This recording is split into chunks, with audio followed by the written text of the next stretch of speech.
It was a Tuesday. I remember that much with a clarity that still unnerves me. One of those deceptively quiet nights in late autumn, when the cold had just started to find its teeth, seeping through the rubber seals of the cruiser door and making the vinyl of the seat feel brittle. The streets of our small Oregon town, normally just sleepy, were slick and empty under the jaundiced glow of the streetlights. A fine, persistent mist blurring the edges of everything, as if the whole world were being slowly erased. I was 3 years into my career with the force, stationed in a town most people only saw as a gas stop on the way to somewhere more important. I was still green enough to feel that familiar jolt, that sharp intake of breath with every crackle of the radio, but I was seasoned enough to know the mundane reality of the job. Most nights were a slow waltz with boredom, a series of locked business doors, sleepy domestic disputes, and the endless, lonely stretches of highway where the only real threat was the hypnotic pull of the white lines. That night, the radio had fallen into an unusual lull. The usual chatter of call signs, license plates, and status checks had died down, leaving only a faint ambient hiss. It was the kind of silence that feels heavy, expectant.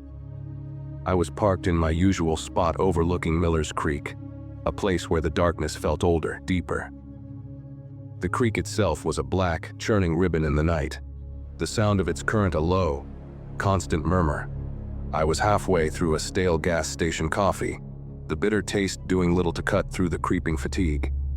Then the radio crackled to life, and the world tilted on its axis. It wasn't the calm, professional voice of our dispatcher, Sarah. Her voice was a comforting constant in the chaos, a beacon of procedure and control. This was different. It was a raw, open mic transmission, a burst of unfiltered reality that sliced through the quiet of my cruiser. The sound was thick with static, a sea of white noise, but underneath it, I could hear something else. Something that made my hand freeze on my coffee cup. It was sobbing, a child's sobbing. Every cop, from the freshest rookie to the most jaded veteran, knows that sound. It's not just a noise, it's a physical sensation.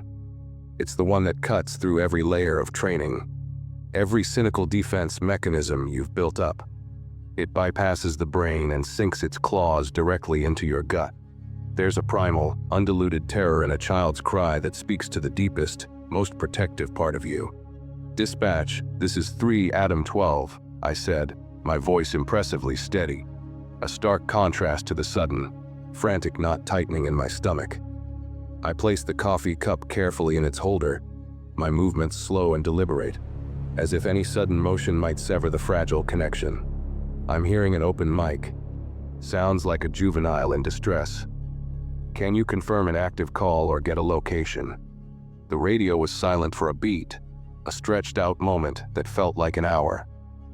Then Sarah's voice came through, and I could hear the tension in it, a tightly coiled spring of concern. -3 Adam 12. We're not showing any active calls. Nothing on the 911 switchboard. Are you sure about what you heard? Positive, dispatch, I replied, my eyes already scanning the empty, mist-shrouded streets. I put the car in drive, the engine a low growl that felt like an intrusion. It was clear as day. A kid, crying. A little girl, I think. The sobbing came through again as if on cue, louder this time, more desperate. It was a heartbreaking, gut-wrenching sound, full of a fear no child should ever have to feel. And then, woven beneath her cries, there was another sound. A whisper. It was a low, raspy, almost gentle sound, a string of words I couldn't quite make out through the static. But I didn't need to hear the words. The tone was enough to make my blood run cold. It was a placating sound, the kind of voice someone uses to soothe a frightened animal right before they snap its neck. It was the sound of a predator. "There it is again, Sarah," I said, my knuckles turning white as I gripped the steering wheel. The car felt too slow, the streets too long. "Did you hear that?" The whisper. Loud and clear. 3 Adam 12, she confirmed, her voice strained, the professional calm beginning to fray at the edges. "We're trying to triangulate the signal, but it's weak. It's bouncing all over the county. It's like he's moving." I drove, my mind racing. Every darkened house, every unlit alleyway felt like a potential crime scene. The little girl's sobs were a constant, harrowing presence in my ear now, a real-time soundtrack to my own rising panic. They were punctuated by that awful, gentle whispering, a cruel and intimate counterpoint to her terror. It was like being forced to listen to a nightmare unfold, powerless to intervene. A surge of helpless, white-hot anger washed over me. Who was this person? What was he doing to this child? Then, the dynamics of the nightmare shifted. The whispering stopped. The little girl's sobs hitched into a sharp, terrified gasp, a sound of sudden, dawning horror.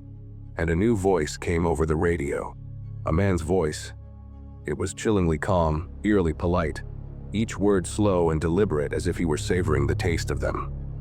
"Officer," he said, his voice cutting through the static with perfect, terrifying clarity. "I know you can hear me. I know you're looking for us." My heart hammered against my ribs, a frantic, trapped bird. I was no longer a passive listener. I was part of it. He was talking to me. "Who is this?" I demanded, my voice coming out harsher, more ragged than I intended. "What have you done with the girl? Where is she?" A low, soft chuckle echoed through the speaker. It was a sound completely devoid of humor, a dry, reptilian sound that crawled down my spine. "The girl is fine, officer. For now. She's just a little lost." The way he said the word lost made it sound like a death sentence. "Let me talk to her," I said, trying to force my voice into the calm, authoritative tone they teach you at the academy. The negotiator voice. It felt like a flimsy shield against a hurricane. "Let me hear her voice. I need to know she's okay." "Oh, I don't think that's a good idea," the man said, his tone still maddeningly reasonable. "She's very shy, and very, very scared. You wouldn't want to frighten her anymore, would you? Your loud, angry voice might just push her over the edge." The signal suddenly cleared, a brief, perfect moment of reception. And in that terrifying clarity, I could hear the girl's breathing, quick and shallow, the frantic, desperate breaths of a cornered animal. It was a sound of pure, primal fear. Then the man's voice was back, a silky, venomous whisper that felt like it was being poured directly into my ear. "We're playing a game, you see. A little game of hide and seek. And you, officer, are eat." The line went dead. The silence that followed was more terrifying than the sounds had been. The next half hour was a blur of controlled chaos. Sarah and the tech team were working feverishly to pinpoint the source of the transmission, but it was like chasing a ghost through the wires. The signal would pop up for a few seconds in one location, a derelict farm on the outskirts of town, an abandoned warehouse by the docks, a lonely stretch of highway out by the old quarry, and then vanish before we could get a unit anywhere near it. It was a deliberate, calculated taunt. He was leading us on a wild goose chase, a tour of the county's forgotten and desolate places. He wasn't just hiding, he was performing. He was playing with us. I drove like a man possessed, my mind a frantic scramble of maps and possibilities. The town I knew so well had transformed into a labyrinth of potential horrors. Every shadow seemed to hold a threat. Every darkened window seemed to hide a pair of watching eyes. The little girl's terrified sobs were imprinted on my brain, a looping soundtrack of my failure. With every dead end, with every signal that vanished into the ether, my frustration and dread grew. This wasn't just a kidnapping. It was a meticulously orchestrated piece of psychological torture, and I was his unwilling audience. Then, a breakthrough. A miracle. The signal stabilized. It popped up and it stayed up. For a full 30 seconds, long enough for the tech team to get a solid, undeniable lock. The address that flashed on my console screen made my stomach drop. The old Blackwood Cannery. It was a sprawling, skeletal complex of rust and broken glass that had been shut down since my father was a boy. It was a place of local legend, a magnet for bored teenagers and ghost hunters. A place full of dark corners, treacherous floors, and the hulking ghosts of rusting machinery. The perfect place to hide something. The perfect place for a nightmare to reach its conclusion. I was the closest unit, just a few miles away. I didn't wait for backup. I couldn't. Every tick of the clock was a lifetime. I flicked off my lights and siren, parking the cruiser a block away behind a row of overgrown fir trees. I approached on foot, my hand on my holstered weapon, my heart a frantic drum against my ribs. The mist was thicker here, swirling around the base of the cannery, making it look like it was floating on a gray, spectral sea. The cannery was a hulking, monstrous silhouette against the moonless sky. A high-chain link fence, topped with sagging coils of concertina wire, surrounded the property. I found a spot where the fence had been cut, a fresh, gaping hole that was a clear, unambiguous invitation. He wanted me here.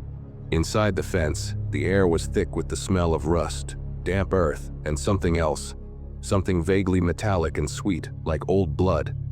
The main processing floor was a vast, cavernous space, a cathedral of decay. Moonlight, thin and weak, slanted through the grimy, shattered skylights, casting long, distorted shadows that seemed to dance and writhe at the edge of my vision. It was a dead space, but it felt alive with a terrible, waiting energy. "I'm here," I called out, my voice swallowed by the immense, echoing space. "It's over." "Let the girl go." My only answer was the drip, drip, drip of water from a leaky pipe somewhere in the oppressive darkness. A sound that only amplified the crushing silence. I moved deeper into the building, my flashlight beam a nervous, bouncing sword cutting a swath through the gloom. Every scuttling sound, every groan of stressed metal, sent a jolt of adrenaline through me. I moved with tactical precision, checking every room, every closet, every crawl space. Nothing. The place was empty. A cold, heavy feeling of being too late began to settle in my gut. Just as I was about to radio in to admit defeat, a flicker of movement caught my eye. It was high up, in a small, glass-walled office on a second-floor catwalk, a room that overlooked the entire processing floor like a guard tower. I took the rusted metal stairs two at a time, my breath coming in ragged, burning gasps. The office door was slightly ajar. I pushed it open with the barrel of my gun, my body tensed for a confrontation. The room was empty, except for a single, small wooden chair placed directly in the center of the floor.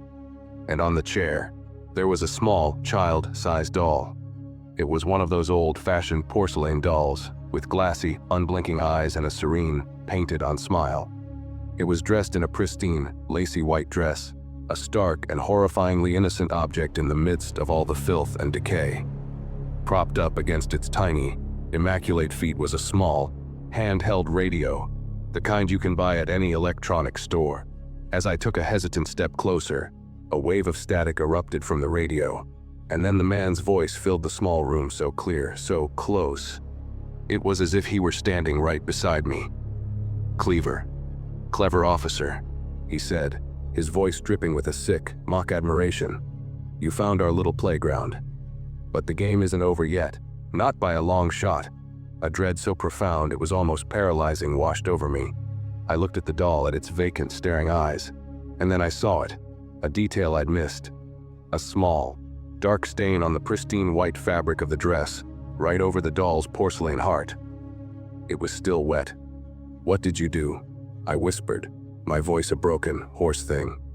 The man chuckled again, that same dry, humorless, reptilian sound.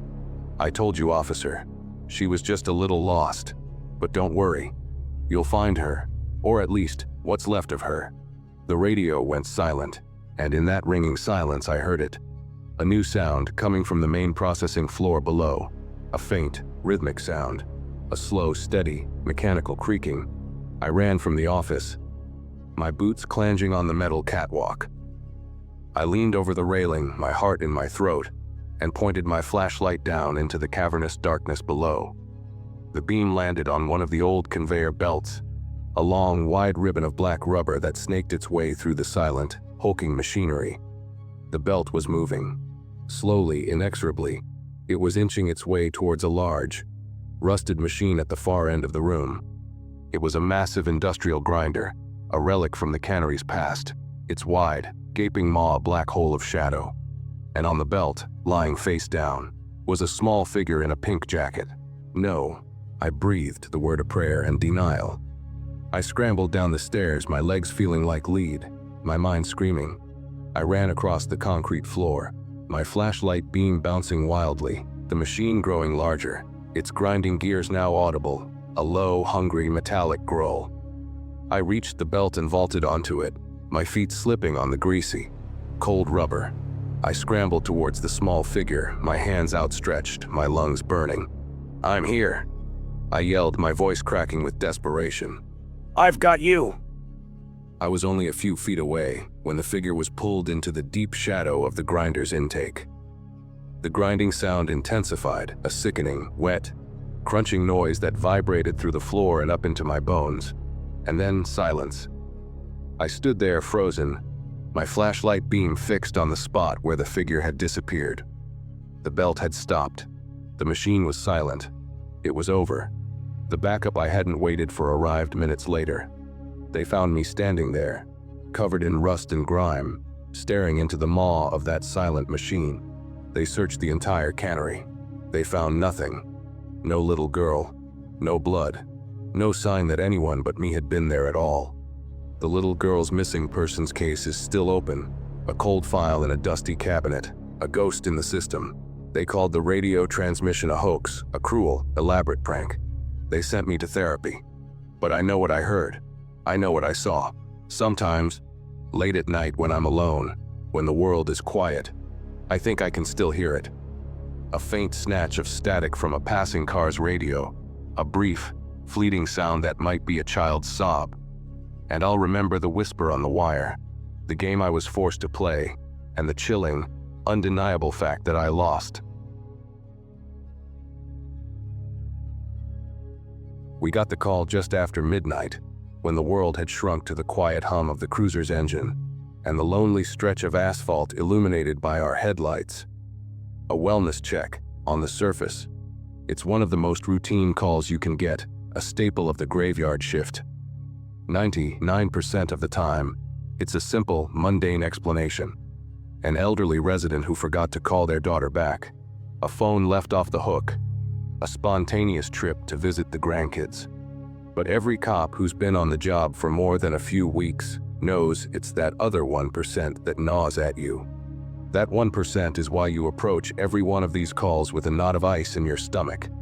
The address was 121 Stillwater Lane, a street I knew well. It was the kind of idyllic, suburban street that real estate agents dream about. A picture-perfect slice of Americana, all manicured lawns, 2-car garages, and houses that looked like they were built out of gingerbread and good intentions. My partner Dave grunted from the passenger seat, taking a long sip from his thermos.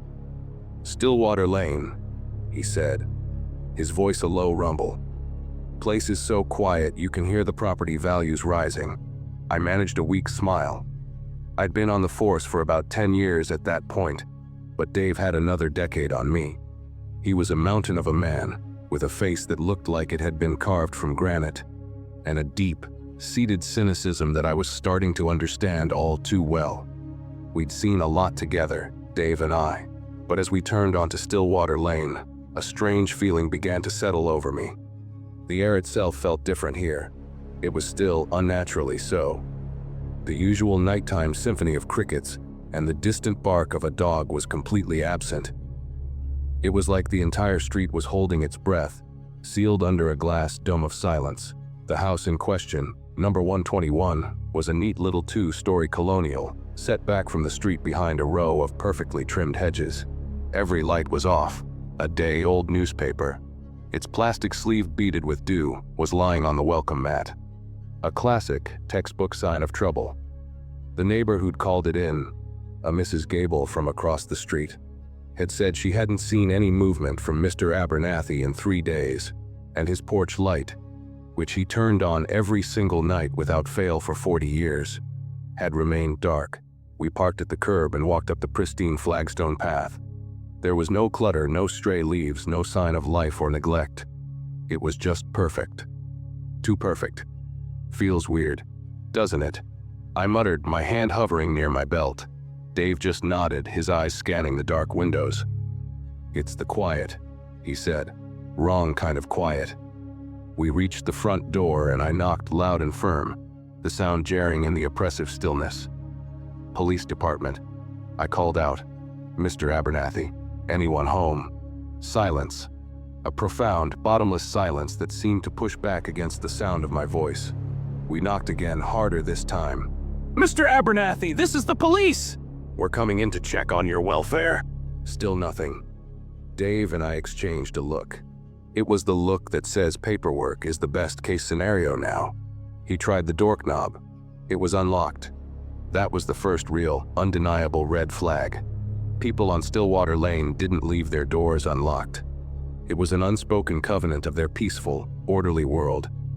We pushed the door open, and a wave of cold, stagnant air washed over us. We stepped inside, our flashlights cutting sharp, nervous beams through the absolute darkness. The house was immaculate. I don't mean just clean. I mean surgically, obsessively clean. The kind of clean you only see in the pages of a home design magazine, right after the staging company has left. There wasn't a speck of dust on the gleaming, polished hardwood floors. Not a single photograph was askew on the mantelpiece, not a magazine out of place on the coffee table. It was like a museum exhibit, a perfect, frozen replica of a happy, normal home. But it was cold, and unnatural, bone-deep cold that had nothing to do with the thermostat. And the quiet in here was different from the quiet outside. It was a heavy, suffocating quiet that seemed to press in on you from all sides, dampening the sound of our own breathing. It felt ancient and intentional. "Let's clear the downstairs," Dave said, his voice a low whisper, as if he were afraid to disturb something. We moved through the ground floor rooms, our footsteps echoing unnervingly in the silence. Living room, dining room, kitchen. All empty, all pristine. In the kitchen, the stainless, steel sink gleamed under my flashlight beam, polished to a mirror shine. There wasn't a single dish in the drying rack. It was like no one had lived in this house for years, let alone eaten a meal. The sterility of it was starting to feel deeply, fundamentally wrong. Then we found the note. It was sitting on the kitchen table, a single, crisp sheet of white paper, held in place by a salt shaker that was placed perfectly in the center.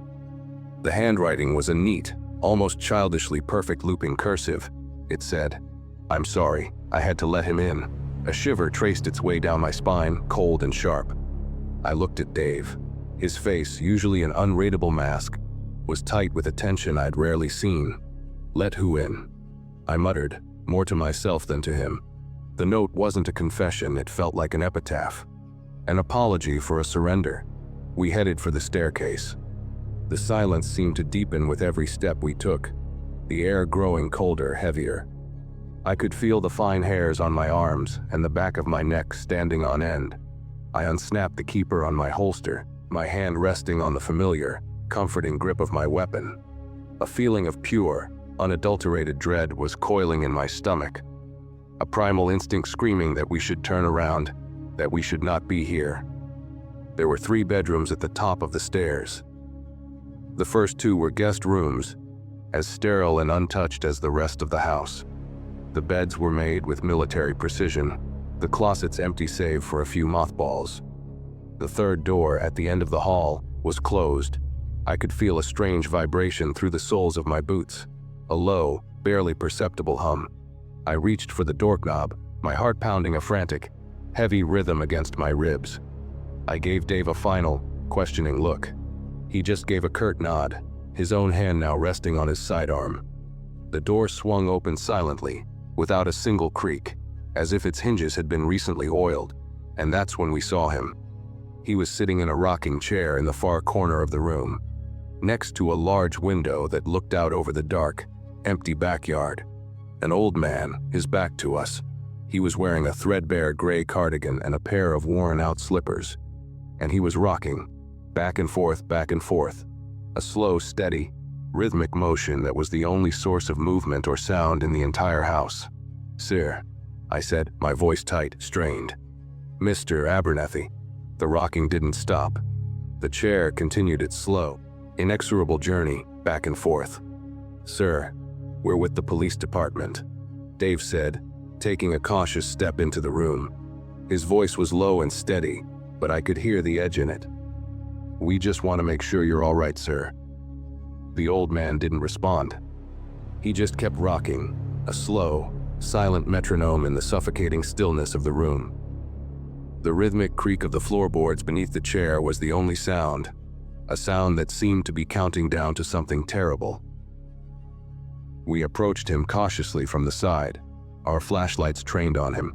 As we got closer, I could see that his head was tilted at an unnatural angle, his chin resting heavily on his chest. A dark, ugly stain was spreading across the back of his gray cardigan, barely visible in the gloom. Dave reached out a hesitant hand and put it on the man's shoulder. "Sir." The rocking stopped. Instantly. The sudden cessation of movement was more jarring than any sound could have been. The old man's head lolled to the side, and he slumped forward in the chair, his body limp and heavy. He was dead. He'd been dead for a while. But that's not what made me take a stumbling step backward, a strangled gasp escaping my lips. That's not what made Dave curse under his breath, a sharp, ugly word. It was the thing that was sitting in his lap.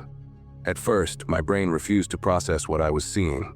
It looked like a child's doll, a forgotten toy. But it wasn't a doll.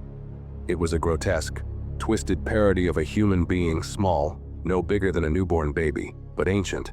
It had long, impossibly thin, spindly limbs, like the legs of a spider, and a misshapen, oversized head that was cocked to one side. Its skin was the color of old parchment, dry and wrinkled, stretched taut over a skeletal frame.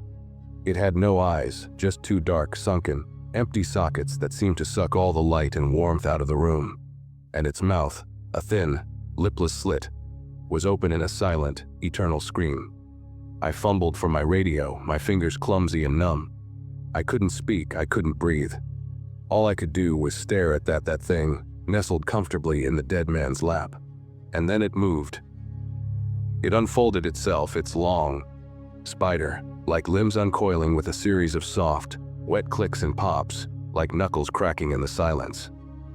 It stood up on the seat of the rocking chair, its eyeless face turning slowly, deliberately, towards us. It was a mockery of a human form, a living, breathing nightmare dredged up from some forgotten corner of hell. Dave and I both drew our weapons in unison, the sound of the Velcro straps, and the click of the safeties deafeningly loud. "What the hell is that?" he whispered, his voice trembling, all his veteran bravado stripped away in an instant. The creature tilted its oversized head, a slow, inquisitive gesture that was profoundly, horribly human. And then it spoke. Its voice was a high, thin, reedy whisper, like the rustle of dry leaves or the scratching of a rat behind a wall. It was a sound that scraped at the inside of your skull, a sound you felt more than you heard. "He let me in," it whispered. He was so lonely. It took a step off the chair and onto the floor, its long, spindly legs moving with an unnerving, jerky grace. I aimed my weapon, my finger tightening on the trigger, but I couldn't shoot. My body was frozen, paralyzed by a terror so absolute, so profound. It was almost a religious experience. This thing was not of our world, and our bullets felt like pebbles against a mountain. "You're lonely too, aren't you?" the creature whispered, its eyeless gaze fixed directly on me, seeing something inside me I didn't even know was there. "All of you are. A little house, a little family. But so lonely. I can help with that." It was only a few feet away now. I could smell it, a faint, cloying scent of dust and decay and something sickly sweet, like rotting flowers. I could see the way its parchment, like skin, rippled, as if something were moving, squirming, just beneath the surface. And then, in the suffocating silence of that perfect, pristine house, it smiled. A wide, lipless grin that stretched its dry skin to the breaking point, a black, silent chasm in its face. That's the last thing I remember clearly.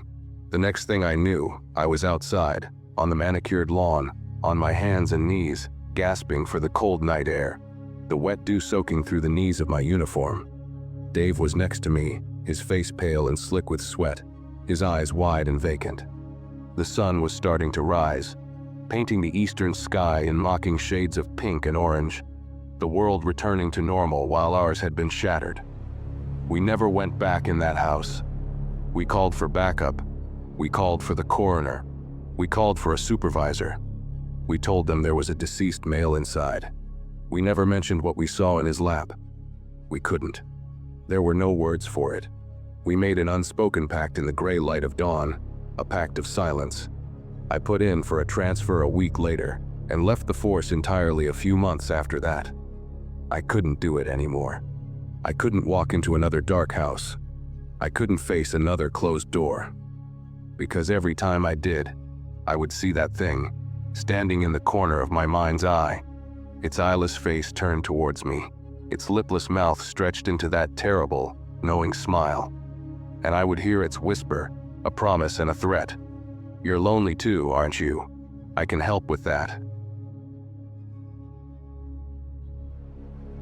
The life of a 911 dispatcher is a strange one. You live your life in 10-hour shifts, cocooned in a world of low fluorescent lighting, the constant, gentle hum of computer servers, and the hushed, urgent tones of your colleagues.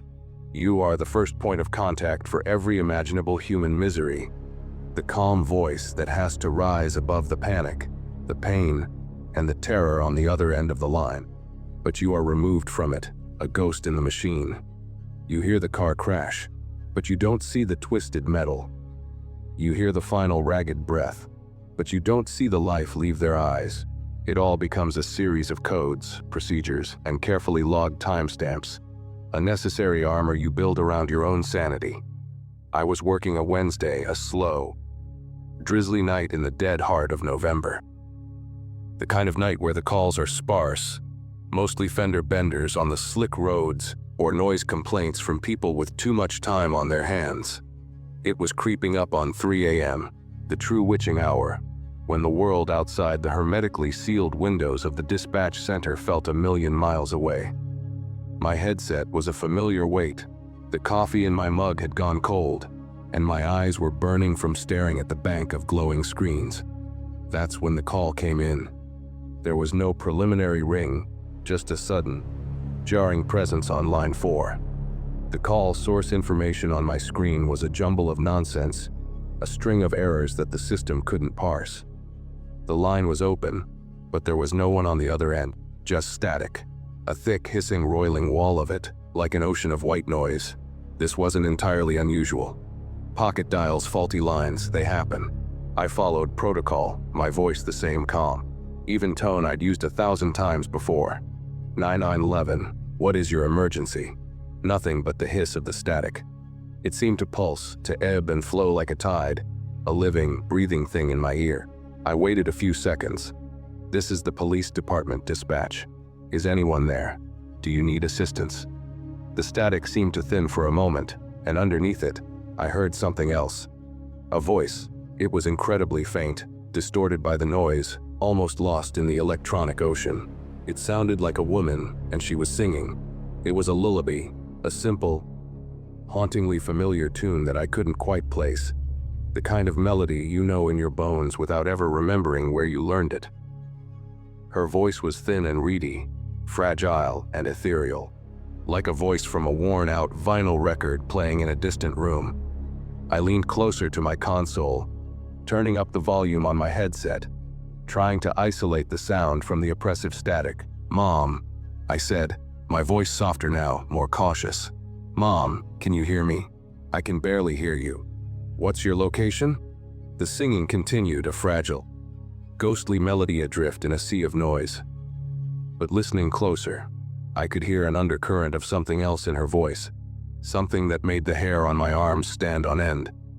It wasn't just a lullaby, it was a lament. It was a sound steeped in a profound, bottomless grief. My fingers flew across the keyboard, trying to run a trace, but the system kept kicking it back. The signal was a ghost, too weak, too degraded. It wasn't locking onto a cell tower. It felt like it was coming from nowhere, from everywhere, all at once. The singing stopped abruptly. The static seemed to intensify for a moment, a loud crackle that made me wince, and then a new sound emerged from the depths of the noise. It was a man's voice, rough, guttural, and furious. He was shouting, but his words were muffled and indistinct, distorted by the poor connection. It was like listening to a violent argument through a thick, concrete wall. You can't make out the words, but you understand the rage perfectly." Then, the woman's voice cut through the noise, and this time, it was crystal clear. It was a terrified whisper, so close and intimate it felt like she was standing right behind me. "He's here," she breathed, her voice choked with terror. "He's coming for me." My heart, which had been beating in a slow, steady rhythm, gave a hard, painful lurch. This was real. This was happening right now. "Ma'am, who's coming for you?" I asked, my own voice tight. "Tell me where you are. I can send help, but you have to tell me where you are." "I can't," she sobbed, a raw, desperate sound that was terrifyingly real. "He'll hear me. He hears everything." The man's voice rose to a furious roar, and I heard a loud crash, the unmistakable sound of furniture splintering, followed by the sharp tinkle of breaking glass. The woman screamed. It wasn't a movie scream. It was a raw, piercing, visceral sound of pure terror and pain that bypassed my ears and hit me square in the chest. It was the sound of a human being realizing their life was about to end. "Stay on the line with me," I pleaded, my professional detachment shattered into a million pieces. My hands were shaking. "We're trying to find you. Just keep talking to me. Don't hang up." But the line was silent again. The man's shouting had stopped. The woman's voice was gone. All that remained was the omnipresent, hissing static. And then the lullaby started again. Fainter this time, more distant. Broken. It was as if she were moving away from the phone, or as if the phone were moving away from her. It faded in and out, a fragile, dying thread of sound. The call went on for another 10 agonizing minutes, a terrifying, maddening cycle of hissing static and that ghostly, fading lullaby. I sat there, helpless, my fingers poised over the keyboard, my eyes glued to the screen that told me nothing. I was a lifeline, a connection to help and safety, but my line was connected to a ghost. All I could do was listen to the sound of a tragedy I couldn't stop, couldn't even locate. Then, after what felt like an eternity, the lullaby hitched one last time and faded into nothing. The static hissed for a few more seconds, and then the line went dead. I sat there for a long time, the sudden, absolute silence of the dispatch center ringing in my ears. The low hum of the servers seemed deafening. I slowly took off my headset and placed it on the console, my hands trembling. My supervisor, a wary man named Frank, walked over, his face etched with concern. "What was that?" he asked softly. "I don't know," I whispered. "A woman. A man." It sounded like a 1045, Frank. "A bad one. A domestic dispute." But the line was, "I don't know." It was wrong. Couldn't get a trace. He put a hand on my shoulder. "Probably a hoax, kid. Some sickos with a radio scanner and a soundboard. We get them from time to time. Don't let it get to you." I nodded, wanting to believe him. I told myself it was a prank call, a twisted hoax designed to terrorize a dispatcher on a quiet night. But I couldn't shake the feeling that what I had heard was real. The woman's terror, her grief, her final, fading lullaby, it was too raw, too genuine to be faked. It had felt like listening to a memory. I tried to forget about it. I had to. The calls keep coming, and you have to be ready for the next one. But the ghost call lingered. In quiet moments, I would hear that lullaby in the back of my mind. The hiss of an open phone line on a TV show would make my stomach clench. A few weeks later, a new officer transferred to our department from a neighboring county. His name was Miller, a young, talkative guy. We were sharing a pot of stale coffee one morning, swapping the usual war stories, when he mentioned an old case he had been peripherally involved with a few years back. An unsolved murder. The one that got away. "It was a nasty one," he said, staring into his cup. "A woman named Alina Vance. Found her in her home, a remote farmhouse on the old county line. Husband was the prime suspect, a real piece of work with a history of domestic violence. Beat her to death. But his alibi was rock solid, never had enough to charge him. He walked free. My blood ran cold. The name, Vance. I remembered it from the jumbled, error-filled data that had flashed briefly on my screen. It had been one of the few legible fragments. "When was this?" I asked, trying to keep my voice casual. "Oh, let's see," Miller said, rubbing his chin. 2 years ago now, I think. Yeah, 2 years ago this month, actually.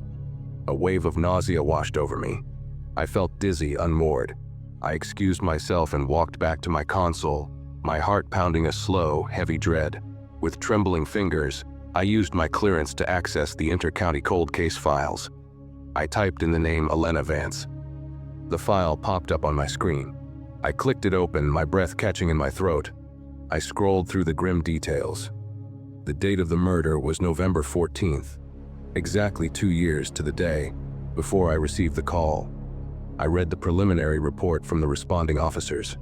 They'd found her in the master bedroom. There were signs of a violent struggle. A shattered lamp. A splintered end table. I saw the crime scene photos and my stomach churned. And then I read a line in the coroner's notes that made the world stop. The victim's mother stated that Ms. Vance would often hum or sing a specific lullaby to herself when she was frightened or stressed, a habit she'd had since childhood.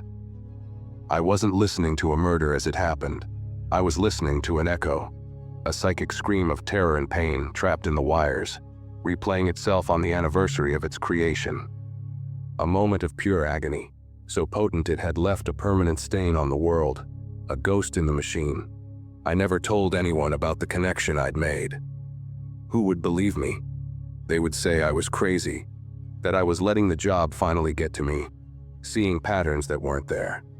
But I know what I heard. I heard Elena Vance's last moments, her final desperate, unanswered plea for help. A plea that came 2 years too late. Sometimes now, when the dispatch center is quiet and the world outside is asleep, I think I can still hear it, buried deep within the low hum of the electronics. A faint, ghostly lullaby, lost forever in the hiss of an open line. And I know that somewhere out there, in the static between the worlds, she's still singing, still waiting for someone to answer her call. I was a rookie, barely 6 months out of the academy, and filled with the kind of naive, bulletproof confidence that only comes from having never been truly tested. I was working the graveyard shift in a sleepy, one-horse town in rural West Texas, a place where the sky was bigger than the town itself, and the silence at night was a physical presence. My job mostly consisted of checking the locks on the doors of the feed store and the single diner, running radar on a long, straight stretch of highway that seemed to disappear into the stars, and fighting a losing battle against the hypnotic drone of the cicadas and my own heavy eyelids. It was a slow, predictable rhythm, and a part of me, the part that had signed up for a life of action and purpose, was starting to wither on the vine. Then, one sweltering August night, I got a call that sent a jolt of pure, unadulterated excitement through me. A prowler. An old woman, a Mrs. Gable, who lived alone at the end of a long, dusty road called Salt Cedar Drive, had called 911 in a breathless panic. She swore there was a man in her house. I was the only unit on duty for a 20-mile radius.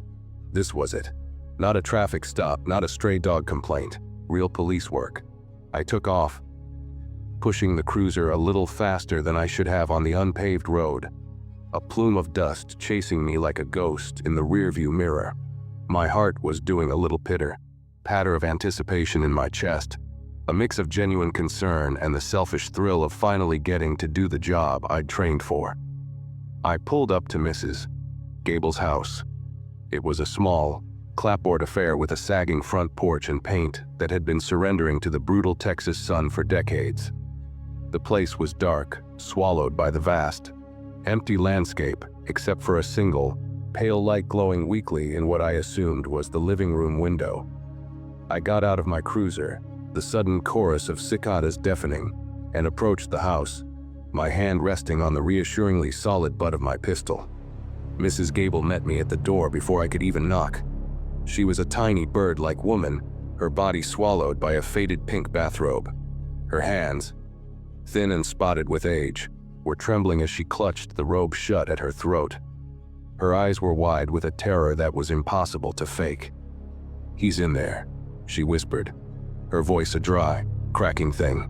She pointed a shaky, skeletal finger back into the darkness of her home, right in the living room. I was in bed and I heard him. He was talking to himself. A low, angry sound. My training kicked in, a comforting cascade of procedure. "Ma'am, I want you to step outside and stand by my patrol car. I'm going to clear the house." She nodded, shuffling past me without a word. I drew my weapon, the familiar weight of it a comfort in my hand, and entered the house, my senses on high alert. The air inside was thick and hot, heavy with the smells of old wood, dust, and lavender. The living room was small and cluttered, a lifetime of memories packed into every available space. Shelves overflowed with knick-knacks. Doilies covered every surface, and the walls were a dense collage of faded, sepia-toned photographs. The single lamp on a corner table cast a warm, yellow glow, creating a labyrinth of deep, dancing shadows. I did a quick, systematic search, my heart thumping a steady rhythm against my ribs. I moved silently, my boots soft on the worn floral carpet. I checked behind the threadbare sofa, inside the dusty coat closet by the door, under the rickety coffee table piled high with old magazines. Nothing. The room was empty. "Ma'am, are you sure you heard someone?" I called out to the front porch, my voice sounding too loud in the cramped space. "I'm positive," she insisted, her voice quavering from the doorway. He was right here in this room.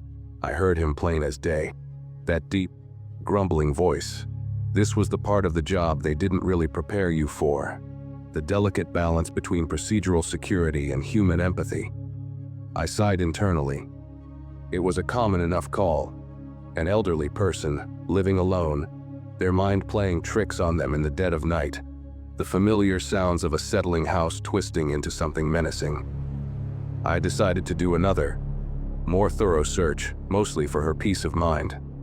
I started with the points of entry. I checked the living room window. It was locked from the inside. A thick layer of dust on the sill undisturbed. The front door had been locked until she opened it for me. I moved through the rest of the small house. The tiny kitchen, the single bathroom, her small, neat bedroom. The back door was secured with a heavy deadbolt and a slide lock, both firmly in place. There was no sign of a forced entry, no footprints in the dust, no indication that anyone besides Mrs. Gable had been in the house for a very long time. "Mom, there's no one here," I said, holstering my weapon and trying to sound as gentle but firm as I could. "All the doors and windows are secure. I think everything's okay. Maybe you were just dreaming."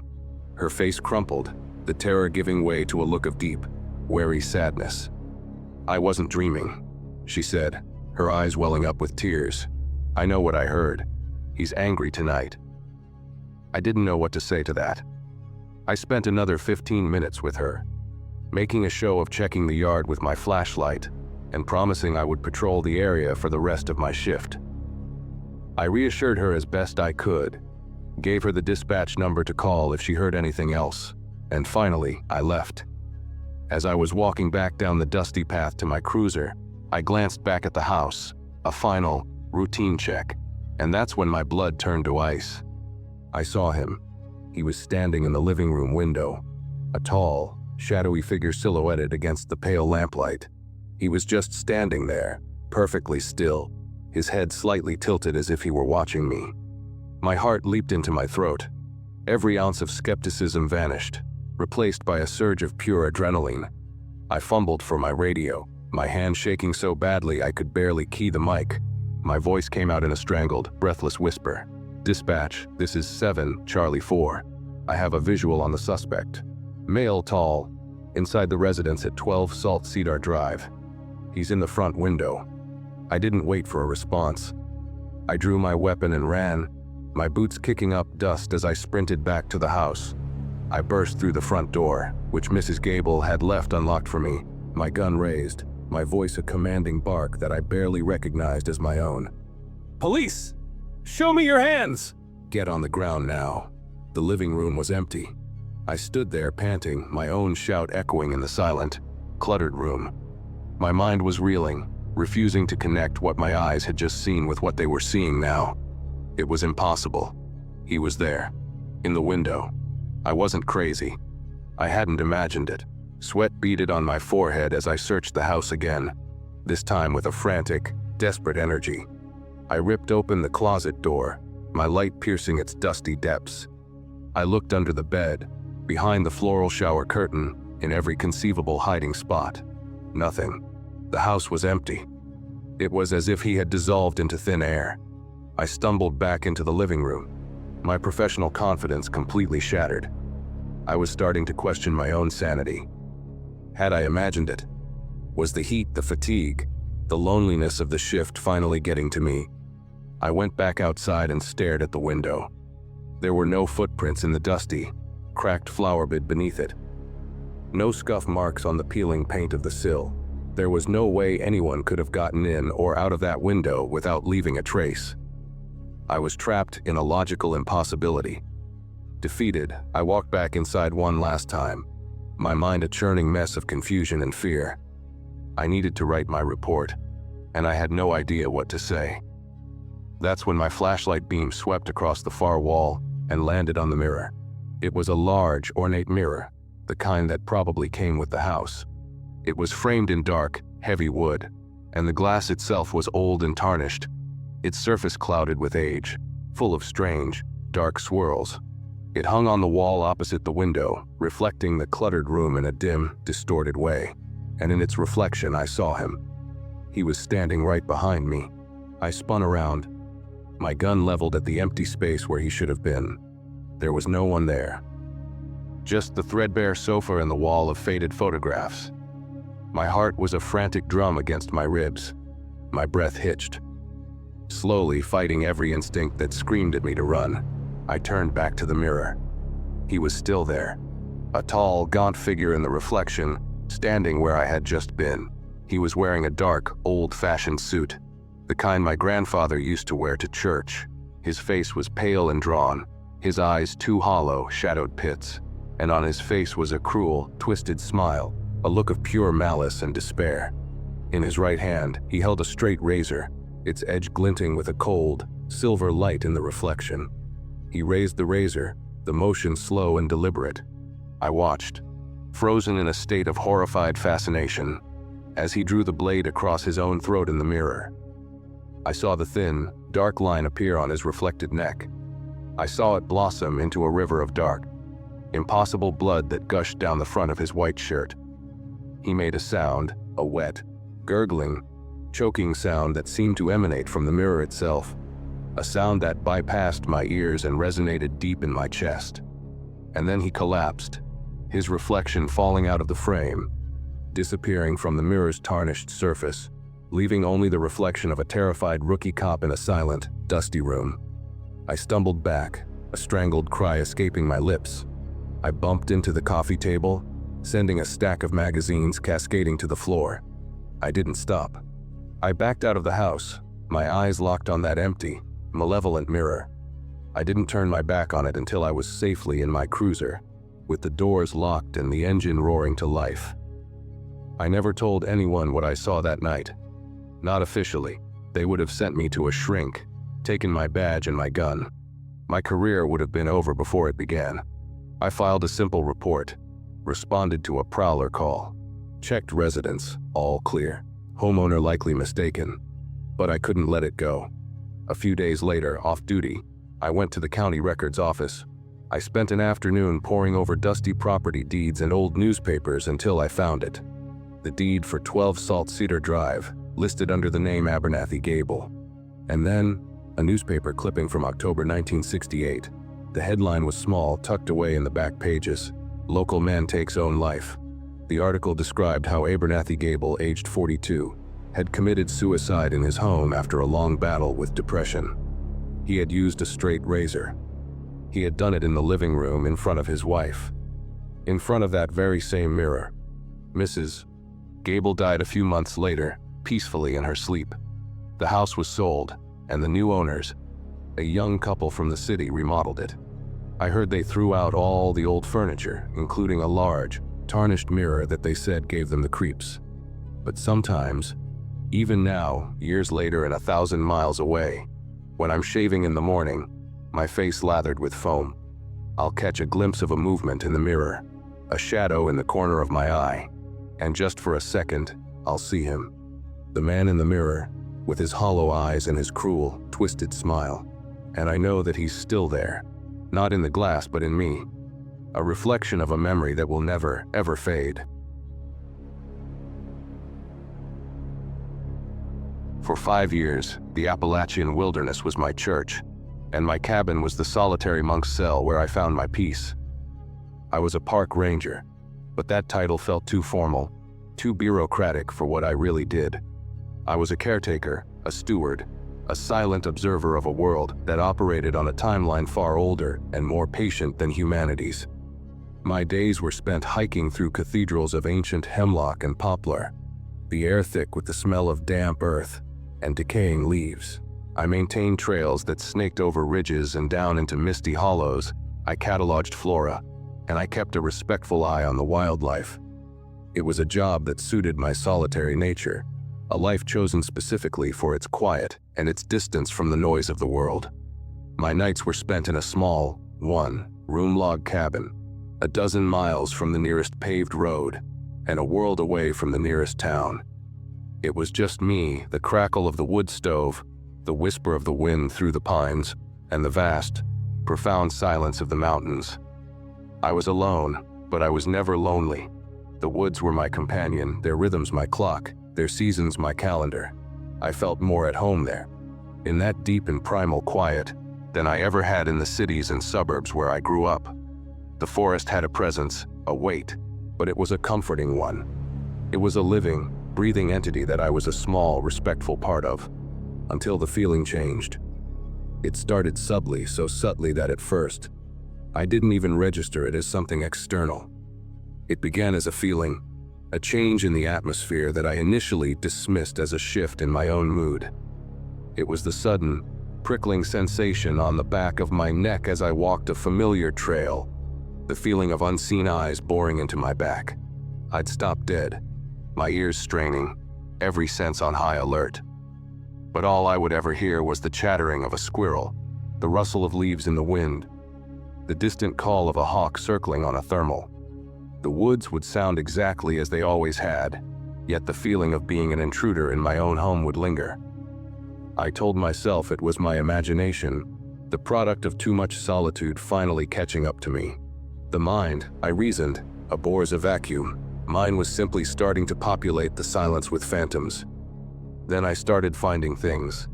The first one was a small, intricately woven latticework of twigs and what looked like animal sinew, left directly in the middle of the trail leading to my favorite overlook. It was no bigger than my hand, a strange, almost geometric pattern. I picked it up, intrigued.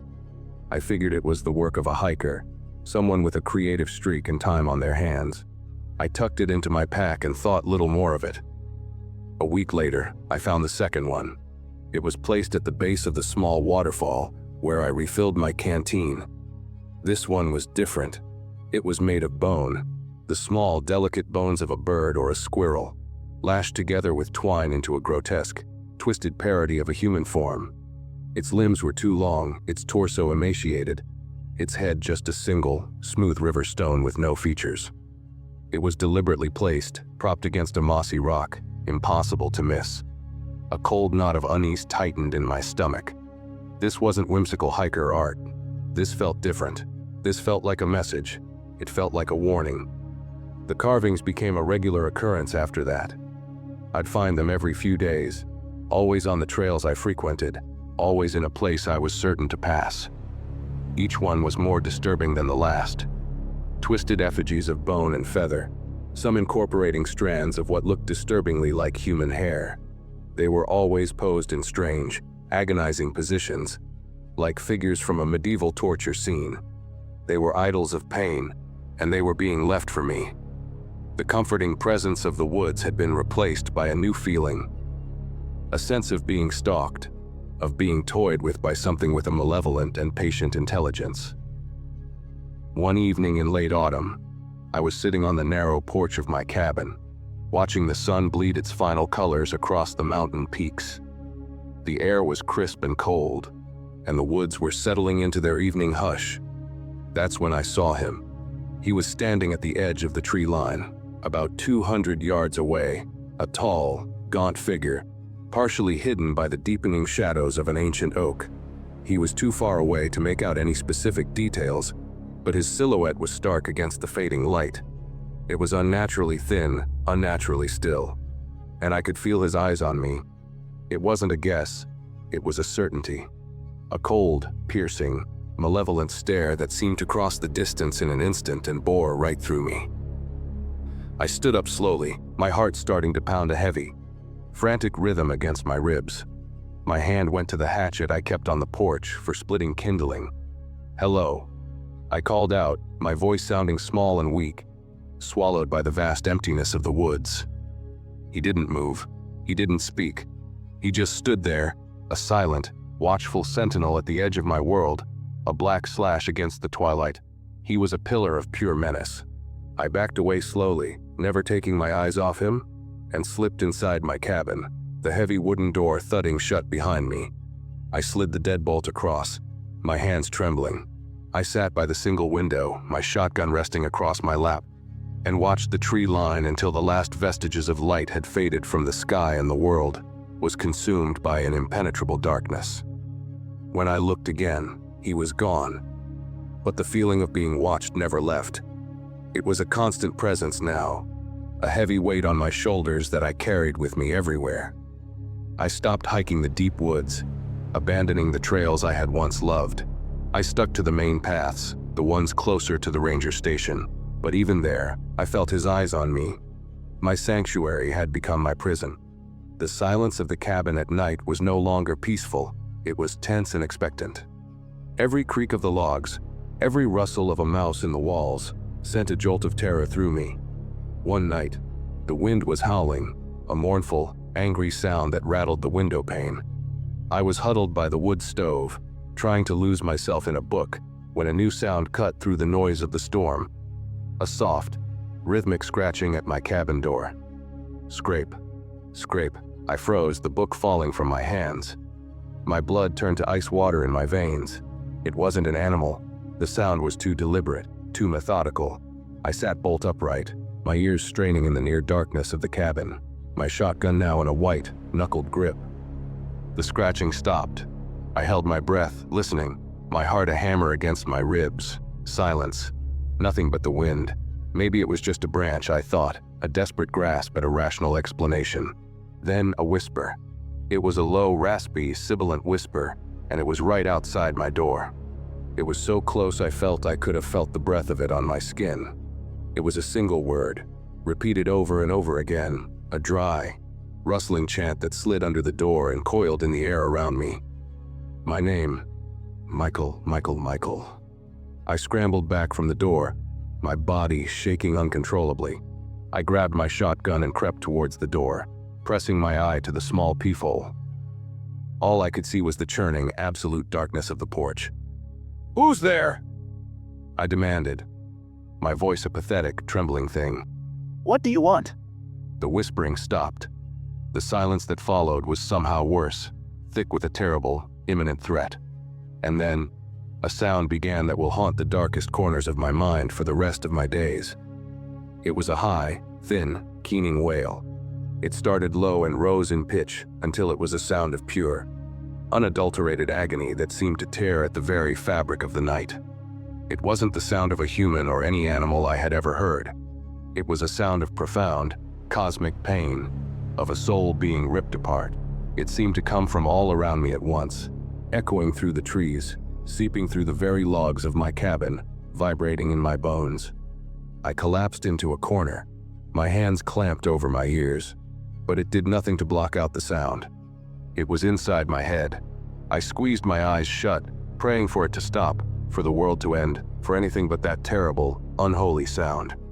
And then, as suddenly as it had begun, it was silent. The only sound was the wind and the frantic, ragged gasps of my own breathing. I didn't sleep for the rest of the night. I sat in that corner, my shotgun aimed at the door until the first gray, watery rays of dawn began to touch the sky. When the sun was fully up, and the woods had returned to their guise of peaceful normality, I finally worked up the courage to unbolt the door. I opened it a crack, then wider, my heart pounding. The porch was empty.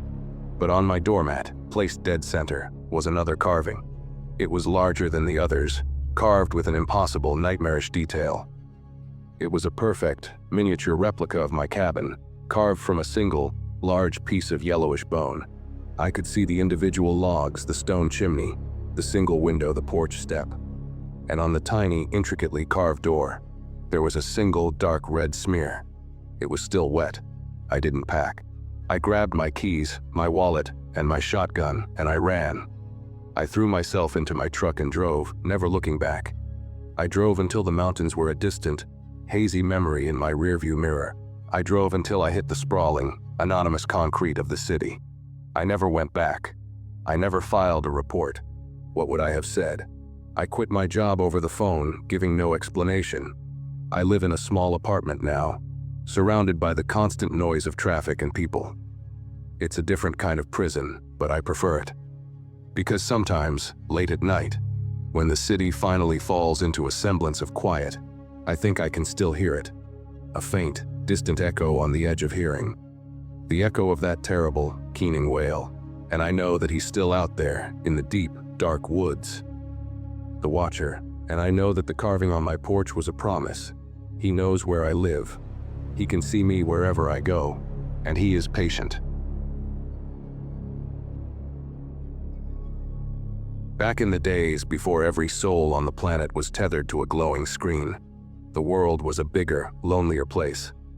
For a long-haul trucker like me, that was the whole point. My rig, a Peterbilt 379 I'd christened the Wanderer, wasn't just a truck, it was my kingdom, my monastery, my fortress of solitude on 16 wheels. For 20 years, I'd lived my life on the endless ribbon of asphalt that stitches America together. A ghost moving through the sleeping towns and sprawling, empty landscapes. It was a lonely life by any conventional measure, but I'd chosen it. I thrived on the solitude, the quiet hum of the diesel engine, and the unwritten laws of the open road. One of those laws, one I'd held to like gospel for 2 decades, was simple: you don't pick up hitchhikers, ever. You hear too many stories whispered over crackling CB radios and greasy spoons at 3 a.m. Stories of kindness repaid with a knife, of trusting souls found miles from their rigs. So I never stopped. I was a ship passing in the night, and I didn't take on unexpected passengers.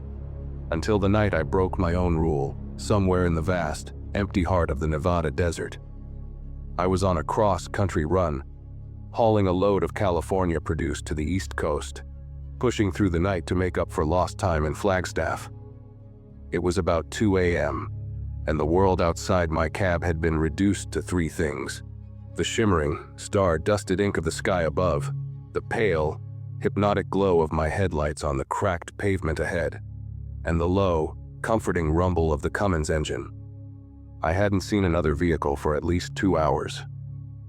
The desert at that hour is a silence, so profound it feels like a pressure in your ears, a place where you feel like the last man on earth. That's when I saw him.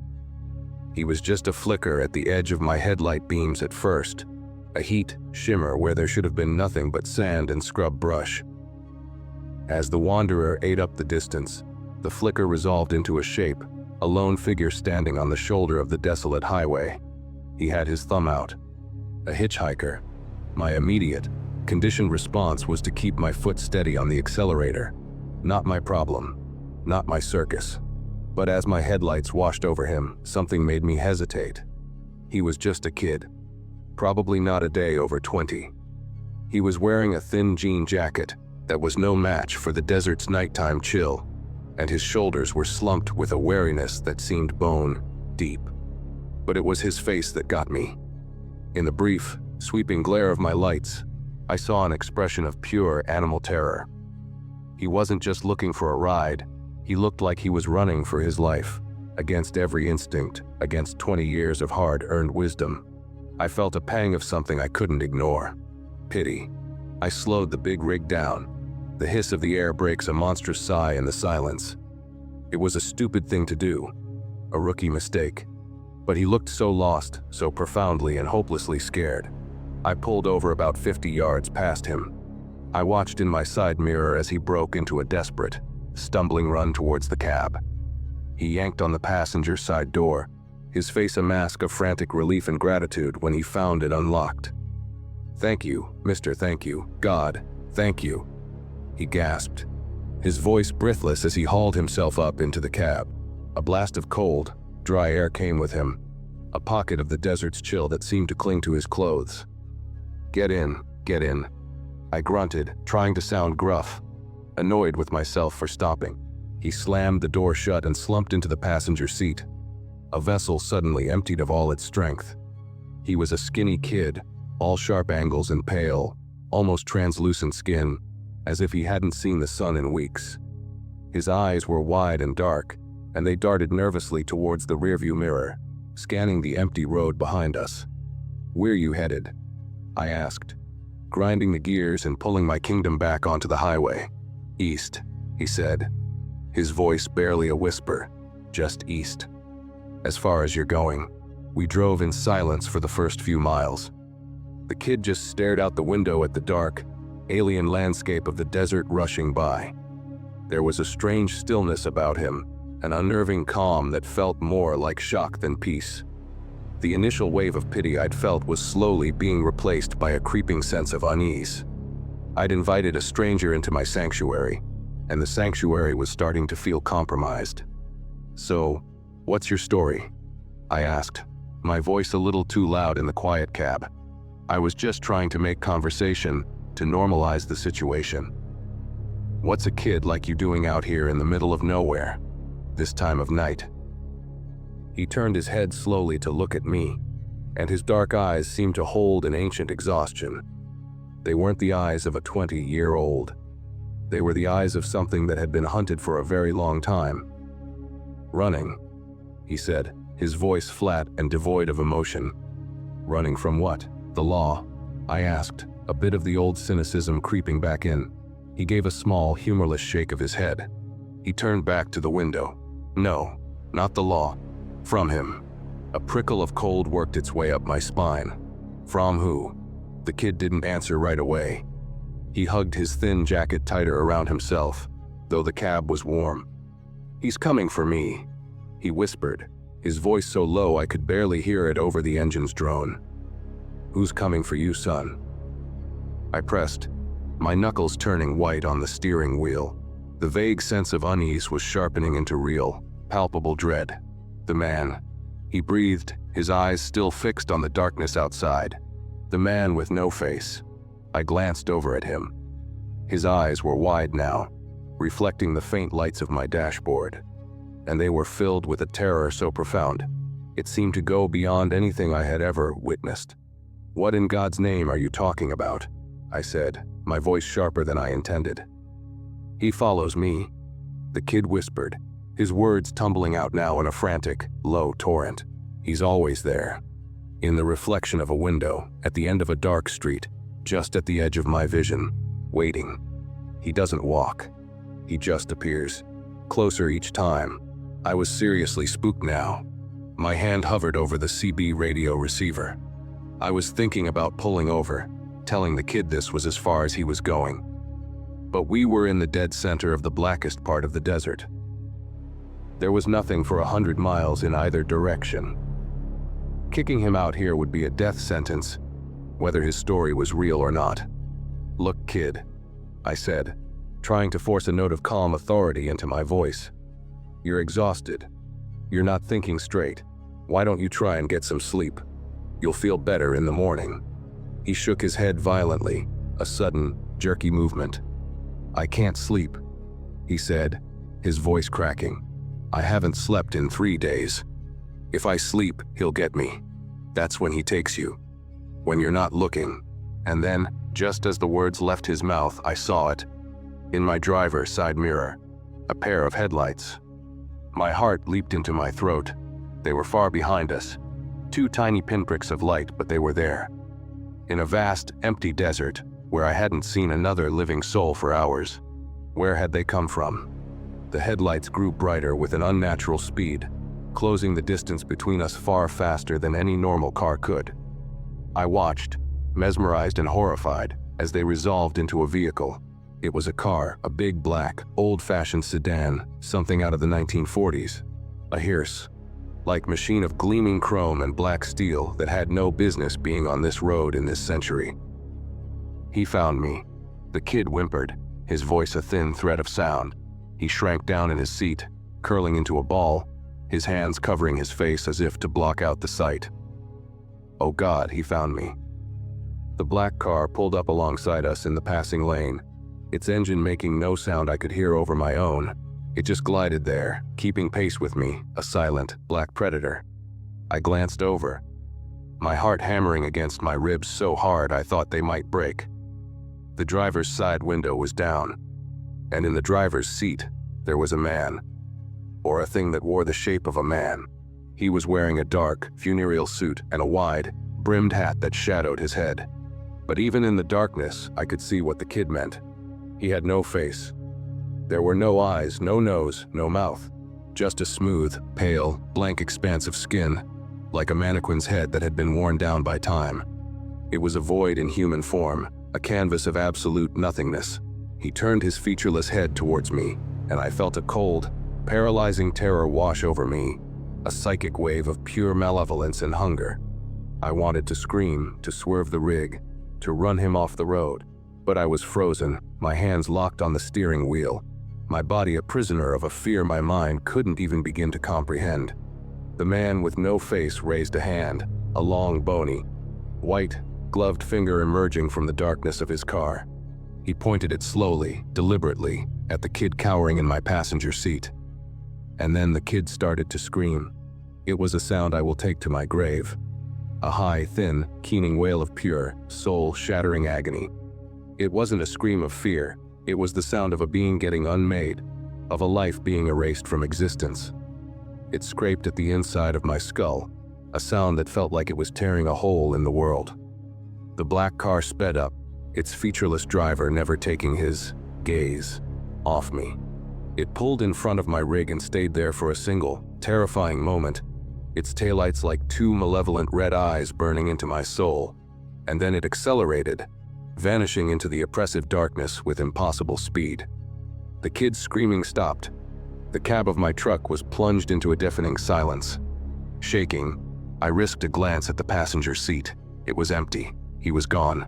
Not just gone, but gone. The seat was empty and cold. The door hadn't opened. He had simply ceased to be. It was as if he had never been there at all. The only thing left was the lingering chill in the air where he had been sitting. I slammed on the brakes, the whole rig groaning and shuddering to a halt in the middle of the empty highway.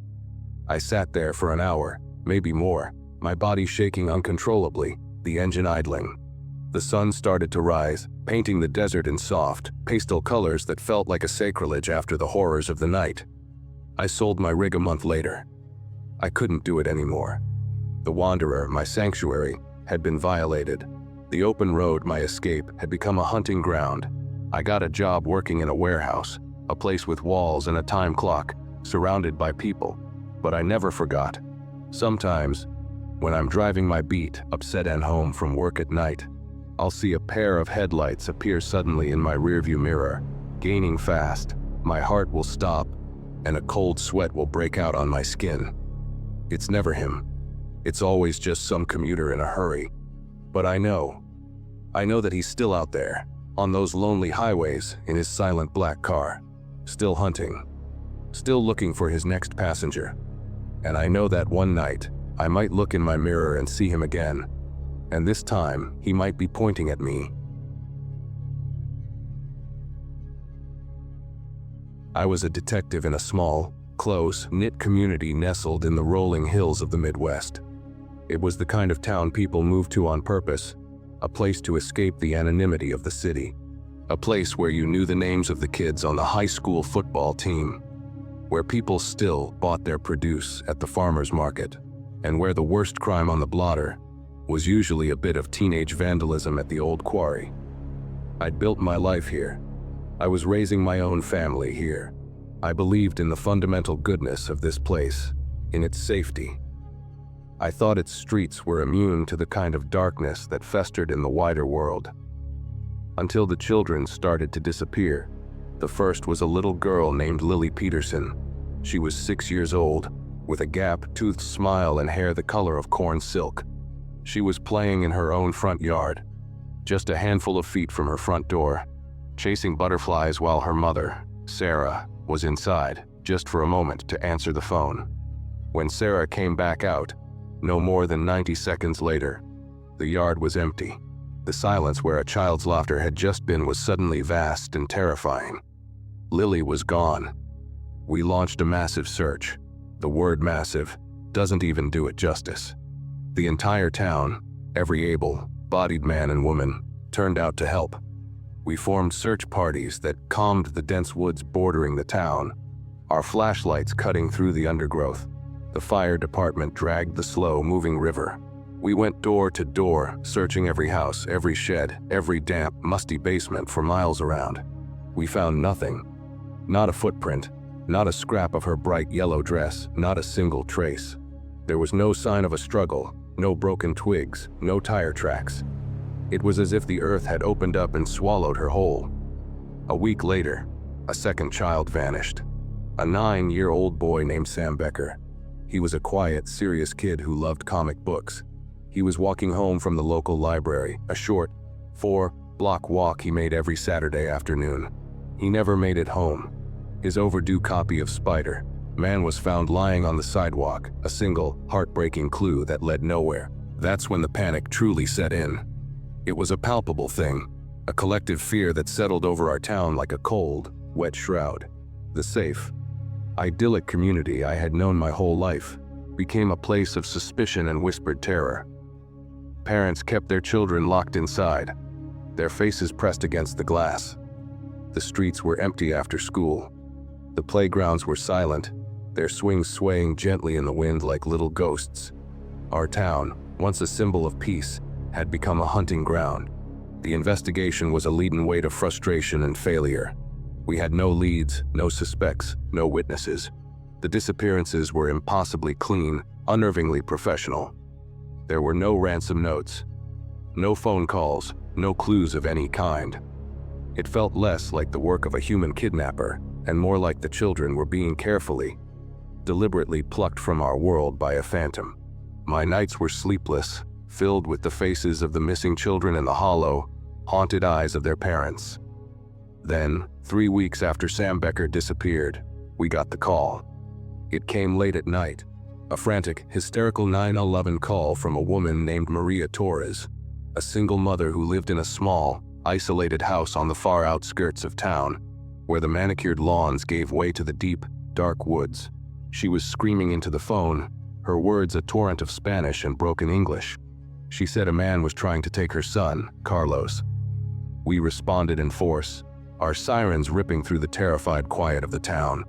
I pushed my unmarked sedan to its limit, my heart pounding with a desperate hope. A witness, a suspect, a chance. We arrived at the house to find Maria on her front porch, clutching her young son to her chest so tightly he could barely breathe. Her face, illuminated by the flashing red and blue lights, was a mask of pure terror. She told us a man had come to her door. He hadn't knocked, she said. He had just appeared on her porch. A tall, impossibly thin man dressed in a dark, old-fashioned suit that didn't seem to belong in our century. She said there was a strange, sweet smell about him, a cloying odor like candy and decay. He had looked at her with dark, empty eyes and told her, his voice a low, calm whisper, that he had come for her son. He said the boy had been chosen. Maria, a woman with a spine of steel, had screamed at him, slammed the heavy wooden door in his face, and bolted it shut. She said he didn't try to break it down. He just stood there for a moment, and then he was gone. But she was sure he was still out there, in the woods behind her house, waiting. We swarmed the woods with our flashlights, our dogs straining at their leashes, their low growls telling us they smelled something they didn't like. We searched for hours. We found nothing. But as my partner and I were making one last sweep near the edge of her property, my flashlight beam caught something carved into the trunk of an old, gnarled oak tree. It was a strange, spiral symbol carved deep into the bark, a symbol I had never seen before. It looked ancient, malevolent. It felt like a claim, like a brand. That night, Sleep offered no escape. It dragged me into a dream so vivid it felt more real than my waking life. I was standing in a dark, empty room with stone walls. The walls were covered in that same spiral symbol, drawn over and over again in what looked like dried blood. In the center of the room, a single, flickering candle cast dancing, monstrous shadows. And in the candlelight, I saw him. He was a tall, gaunt figure, his features lost in the deep shadows cast by the candle flame. He was holding a small, struggling child in his long, thin arms. The child was crying, reaching out a hand towards me, their face a blur of terror. But I was frozen, my feet rooted to the stone floor, unable to move, unable to scream. The tall man turned his head towards me, and for a terrifying, heart-stopping moment, the shadows shifted and I saw his face. It was a nightmare landscape of shifting planes and hollow, empty eyes that seemed to drink the light from the candle. He was a thing of pure shadow and malice, and then he spoke, his voice a low, sibilant whisper that slithered through the silent room. "They are mine," he said. "They have always been mine." I woke up with a strangled cry, my body drenched in a cold sweat, my heart hammering against my ribs as if trying to escape my chest. I knew, with a certainty that defied all logic and reason, that the man in my dream was the one who was taking the children. I threw myself into the case with a new, feverish energy. I started digging, not for clues, but for patterns, for history. I spent hours in the dusty archives of the local library, poring over old town records, forgotten folklore collections, and leather-bound history books that hadn't been opened in a century. My colleagues thought I was losing it. My captain told me I was chasing ghosts. And then I found it. It was tucked away in a thin, self-published volume from the 1890s, titled Folklore and Forgotten Tales of the County. It was an old legend, a story passed down through generations of the earliest settlers.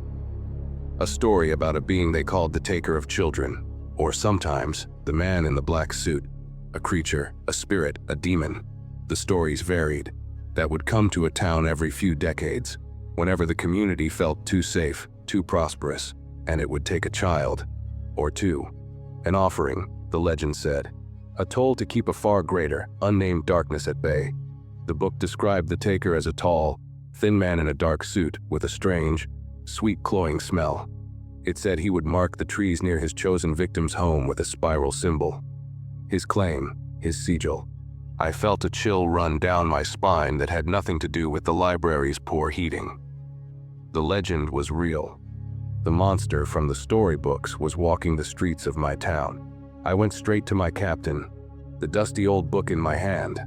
I laid it all out for him. The legend, the description, the spiral symbol. He looked at me with a mixture of pity and profound disappointment.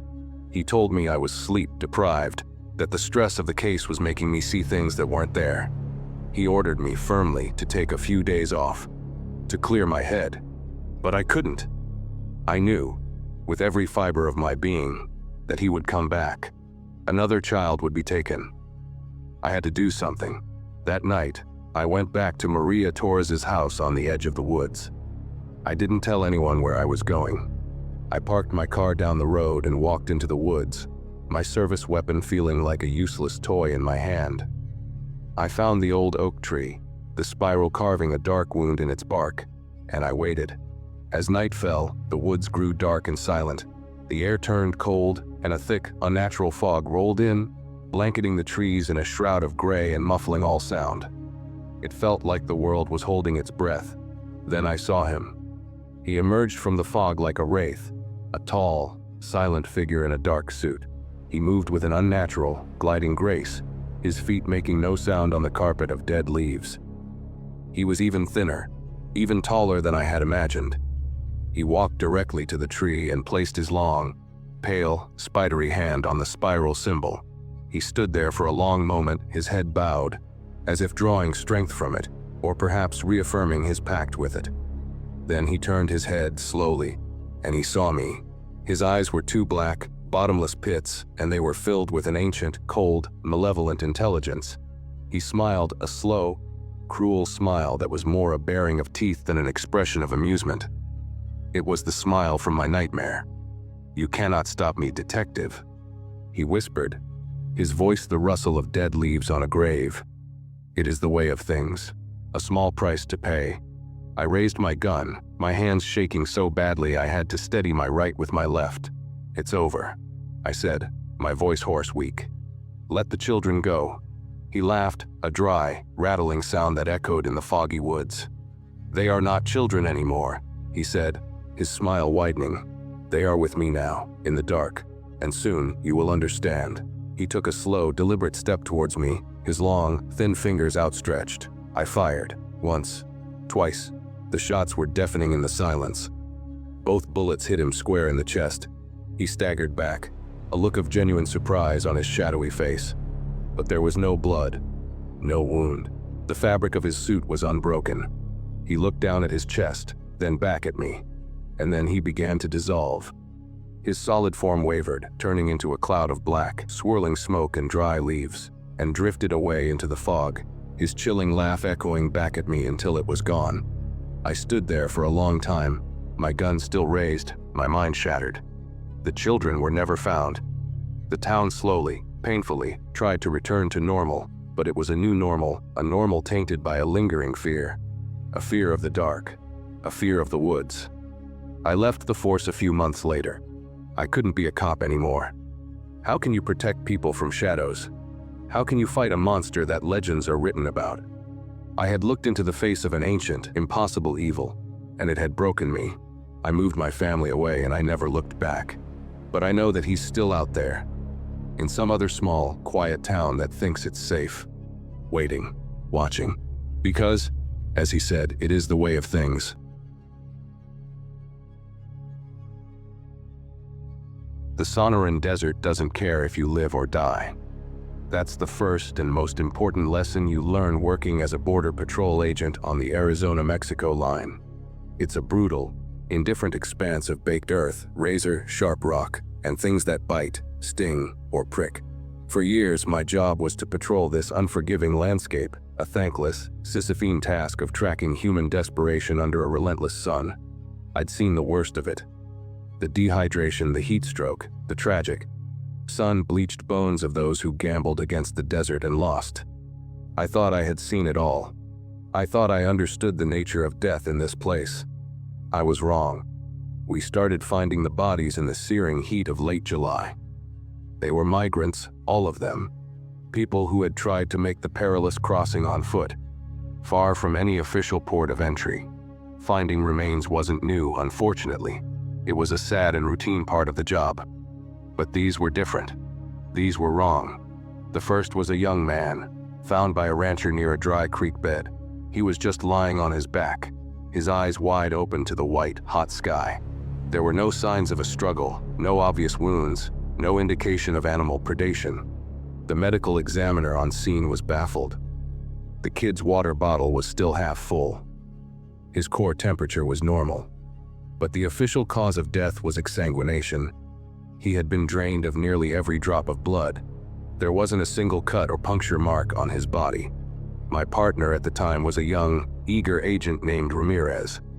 He was fresh out of the academy, still filled with a righteous fire that the desert hadn't yet baked out of him. "How is that even possible, man?" he asked, his young face pale under his cap, as we drove away from the scene.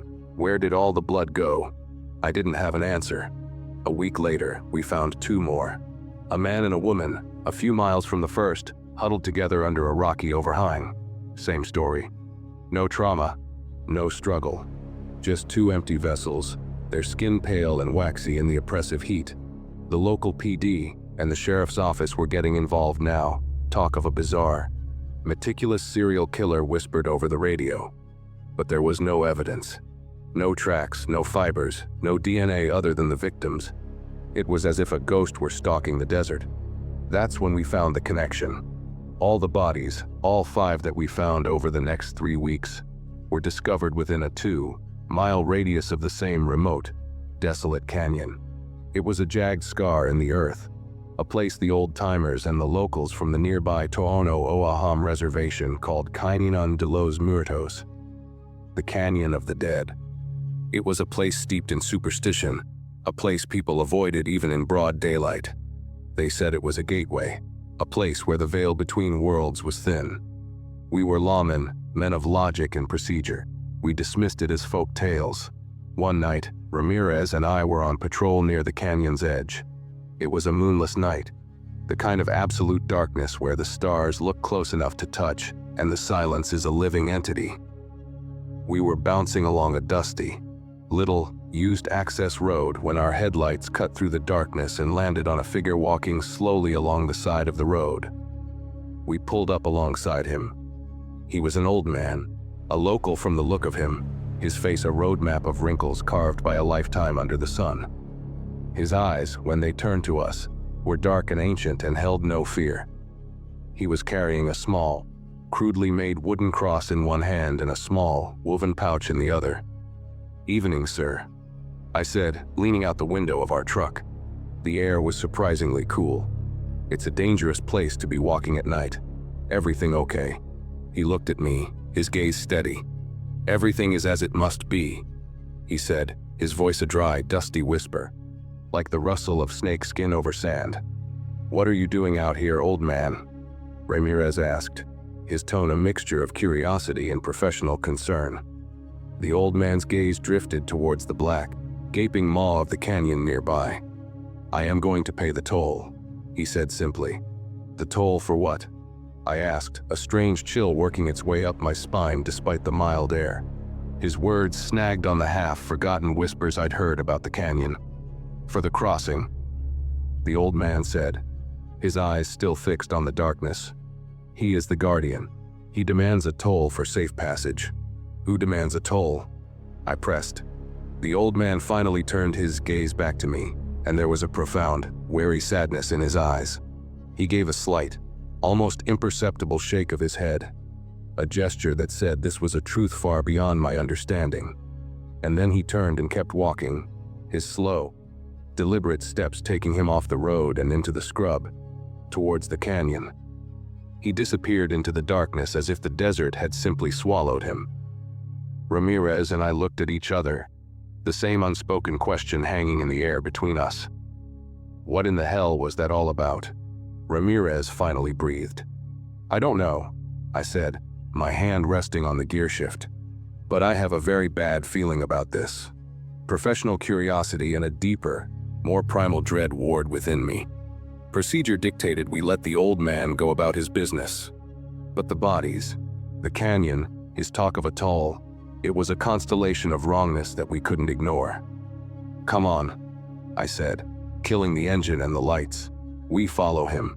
We grabbed our high-powered flashlights and went after him on foot, our boots crunching softly on the dry gravel. We moved cautiously, the beams of our lights cutting nervous swaths through the inky blackness. The silence was absolute. We found him at the very mouth of the canyon. He was kneeling in the sand, his back to us, his head bowed. He had placed the small wooden cross in the sand before him. He was chanting, a low, mournful, rhythmic sound in a language I didn't recognize, his voice rising and falling in a hypnotic cadence.